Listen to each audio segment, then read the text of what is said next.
अस्सलाम वालेकुम दोस्तों, welcome back another video. उम्मीद करता हूँ आप सब लोग खुश होंगे, खैरियत से होंगे, फिट फाट होंगे।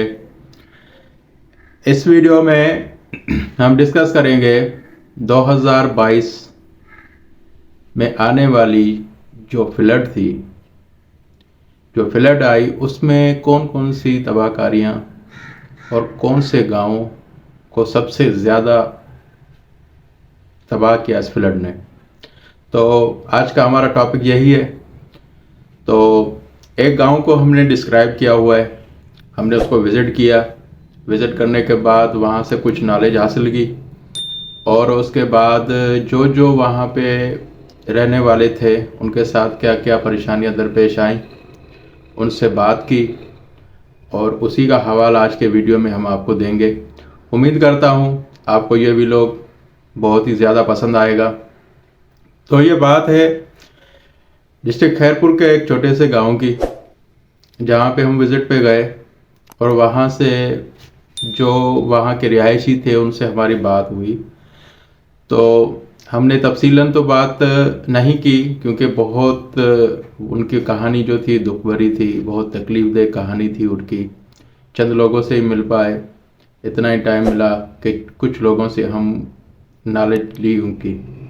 तो जब ये फ्लड आई तो उन लोगों का कहना यह था कि हमें तो यही था पता कि रूटीन के हिसाब से जो बारिश होती है अमूमन कभी कभार आधा घंटा घंटा इस तरीके की कोई बारिश होगी। हमें कोई आइडिया नहीं था कि इस बार जो बारिश होगी वो कुछ और ही तरीके की होगी। तो हमने उनको ज़्यादा फोकस नहीं किया बारिश पे। तो उस गांव में जाने का सिर्फ एक ही रास्ता है, जहाँ से वो इंपोर्ट एक्सपोर्ट करते हैं, यानी कि आने जाने का रास्ता, कोई चीज़ें लेकर जानी लेकर आनी, यानी कि एक ही रास्ता है। जो जो उनके अशियाज़ हैं, यानी कि वो खेती बाड़ी करते हैं, जो चीज़ें वो शहर लेकर जाते हैं या शहर से कुछ खाने पीने की चीज़ें लेकर आते हैं, वो रास्ता एक ही है गाँव का।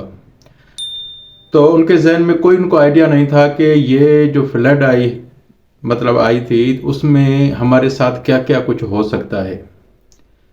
तो वहाँ के जो रिहायशी थे उनसे बात की तो उन्होंने ये बताया कि ये जो रास्ता है और रास्ते के दोनों साइड से एक छोटे सा नहर कह सकते हैं आप, एक नहर की टाइप बना हुआ था।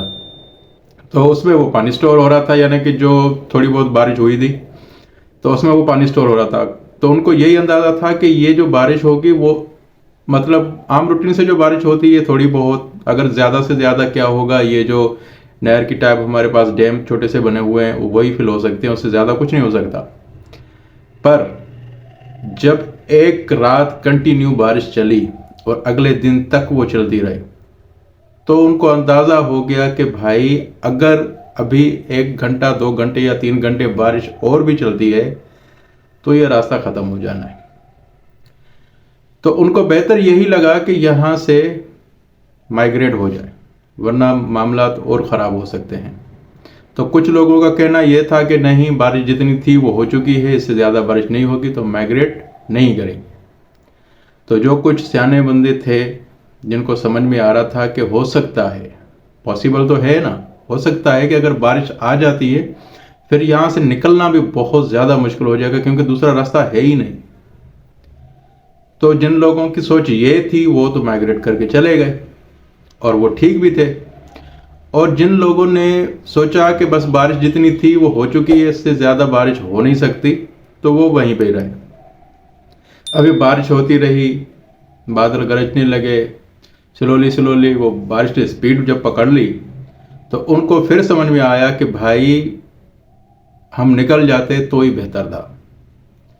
तो फिर क्या हुआ उन्होंने बताया कि जब जो बंदे वहाँ पे मौजूद थे उनमें से जिससे बात हमारी हो रही थी वो वही बंदा था जो नहीं गया, जो वहाँ पे ठहर गया कि बारिश ज़्यादा नहीं होगी। तो उनकी कहानी ये थी कि सबसे पहला जो घर गिरा वो हमारा ही गिरा और उसके सर पे चोट भी लगी। और कह रहा है चोट तो लगी, खैर उस टाइम उसका दर्द इतना नहीं था। सबसे पहला ये था कि हमें निकलना कैसे है, क्योंकि रास्ता तकरीबन 50% तक डूब चुका था। अभी उस रास्ते से अगर थोड़ा सा भी पाँव इधर उधर स्लिप हो जाता तो किसी की डेथ भी हो सकती थी, क्योंकि रास्ते के दोनों तरफ तो वो एक डैम सा बना हुआ था, जैसे मिट्टी के डैम बने होते हैं, तालाब बने होते हैं जिस तरह, ऐसे दोनों साइडों से और सेंटर से वो रास्ता था। अभी उसको ये नजर आ गया उन लोगों को कि आधा रास्ता तो डूब गया, अभी स्लोली किसी भी तरीके से यहाँ से हमने निकलना है, अगर नहीं निकल पाए तो फिर निकल भी नहीं पाएंगे। तो उनके पास जो भी थी, मतलब छोटे मोटे जो मवेशी थे, यानी कि गाय भैंस हो गई, बकरियां हो गई, तो उन्होंने सबसे पहला ये समझा कि बकरियां ज़्यादा हैं, हम उसको निकालते हैं। और बारिश कंटिन्यूसली चल रही है, अपनी स्पीड से चल रही है और ज़्यादा स्पीड पकड़ रही है। तो यह हुआ कि उनके पास थी 17 बकरियां।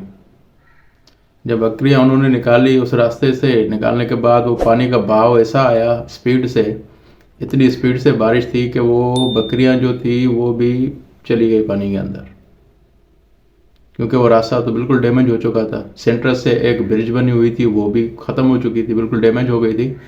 तो पानी जो निचली सतह पे जो तालाब था उसकी तरफ ज़्यादा मतलब फोर्स लगा रहा था पानी, तो उस जगह पर जब वो बकरियां पहुंची तो वो भी डूब गई पानी के अंदर। जब डूब गई तो अभी मसला यह था कि बकरियों को भी तो सांस ही है ना, तो अभी उसको बचाएं, उनको बचाएं, या जो पीछे लोग हैं उनको बचाएं, किनको बचाया जाए।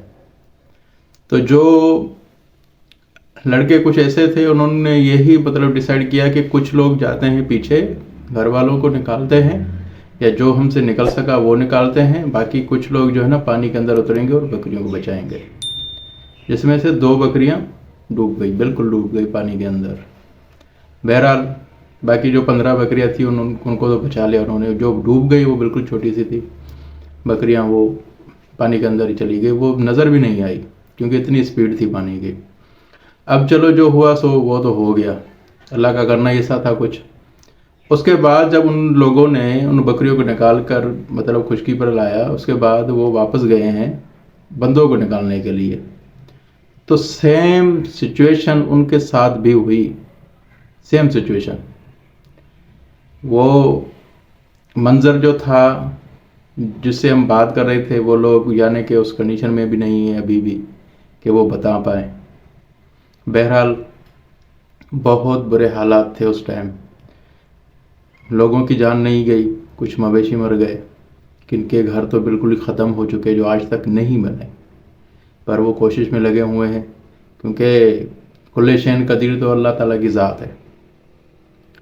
और ये जो फ्लड थी वो बेसिकली हम सब के लिए, मुसलमानों के लिए, पूरी उम्मत मुसलमा के लिए एक सबक था कि मैं कुल शैन कदीर हूँ, मैं कुछ भी कर सकता हूँ। इसलिए जो भी किसी के साथ बुराई नहीं करो, किसी के साथ गलत काम नहीं करो, किसी के साथ झूठ नहीं बोलो। हमेशा अच्छे रहोगे तो अच्छा ही आगे मिलेगा, सच्चे रहोगे तो आगे आपको सच्चाई ही मिलेगी, क्योंकि वो एक कहावत है ना, गलत का नतीजा भी गलत ही निकलता है। ये छोटी सी बात थी, बाकी इसके लाइव मंजर भी इंशाल्लाह हम आपके साथ नेक्स्ट व्लॉग में वो जगह और उन लोगों से बिल्कुल लाइव बात करेंगे और आपसे मिलवाएंगे इंशाल्लाह। आप उस गांव की कंडीशन और वो जो जगहें थी जहां से ये सारा कुछ हुआ है मामले, वो भी आपको दिखाएंगे इंशाल्लाह नेक्स्ट व्लॉग में। इसी व्लॉग का पार्ट 2 हम बहुत जल्द अपलोड करेंगे और देख के आप अंदाज़ा कर सकते हैं कि वहाँ उन लोगों ने किस तरह अपनी ज़िंदगी सर्वाइव की आज तक, अभी तक वो किन हालातों में गुजार रहे हैं। आज तक के लिए बस सिर्फ इतना ही, नेक्स्ट वीडियो में मिलते हैं, तब तक के लिए अल्लाह हाफिज़।